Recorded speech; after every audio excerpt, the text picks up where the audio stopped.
Do you like zombies? Do you like demos? Do you like pre-alpha demos? So Into the Dead Our Darkest Days, very interesting game where you control two survivors, at least for now. I'm sure you get more as you go. But you control two survivors that you choose that have different abilities. And you go out, you scavenge, you survive, you give them both orders. You can control one directly to scavenge. You can tell the other one to do things. You can have them go to bed. You can have them stay up. You can manage all these different conditions. But the interesting thing is, all of them have different abilities and passives and backgrounds, which is pretty cool. So it's almost like a kind of like class-based zombie survival game, where depending on what you want from your characters, you can choose them based on like the type of things you want to be doing and like what you like prefer in terms of your play style.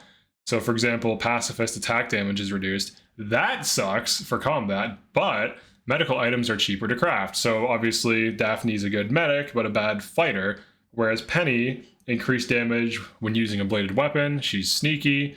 Undead attacks may also have a trauma state. She has PTSD. She's a sneaky assassin that has PTSD, but she's got the damage, so I can see a lot of people flocking to her for these two abilities. I'm assuming guns are going to be uncommon, but so far I've been having a pretty good time playing this game.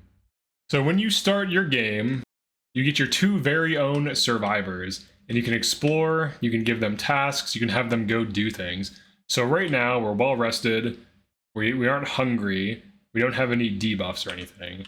So if I want to go send Tracy on a mission, I can do that. For her scavenge, I can give her some tools if I want, and then she can go scavenge. And then I can switch to our boy over here, the man in charge, and have him do the barricade fixing. Now, that's actually bad for him, though, because he is restless. Spending a phase without leaving the shelter results in morale loss. So if you're running Wayne and Tracy, you kind of don't want him to be hanging around. Whereas with her, she is not an alcoholic, which may or may not be a good thing, but she is resistant to morale loss from low needs. And she also has a kind of like berserker ability where if her health is low, melee damage increases. So she is kind of good as a homebody. It's kind of like a husband and wife, but she also can be like a DPS build if you're going for like low HP spikes or something like that. So we'll see how like valuable that passive is. But of the two of them, obviously, our boy wants to explore. He's very restless. So let's remove Tracy from this action. Let's have her do the barricades so that we can live for a night. Then we can have him go out and explore. We'll send him out there with a lockpick and a fistful of dreams. Now, exploration immediately drew me into this game. There's dynamic things happening in the foreground and background. As you're going through the game, you can interact with different items and objects, pick up resources. There's backpack management, there's scarce resources, there's dangerous enemies that actually pose a threat to you. So you're not like running and gunning, like you actually kind of want to sneak by the zombies for the most part and only take fights if you absolutely need to. Because at the end of the day, these zombies probably don't have resources on them and they're basically just undead looking to make you undead.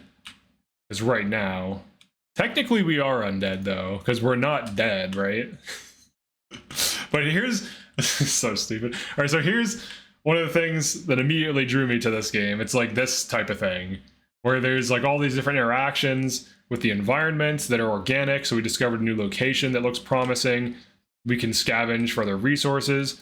The other thing too is like these scissors are a weapon, but they're a temporary weapon. So we can use them to kill something, but it might only last for a single combat. So the actual, like the weapon durability matters. Your positioning matters. It's almost like a real-time strategy game.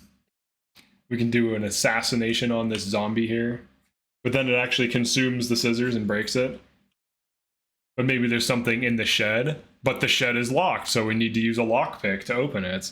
And then we can take some items out of there. Some lumber, some axe, some metal. It's very logical. So like things are kind of where you'd expect them to be. And it's just, it has a good atmosphere. So far, I'm having a good time. So definitely check out the demo. The game goes into early access today. This is not sponsored or anything. I'm not that successful on YouTube. I wish, dude. All right, that's all for now. Peace.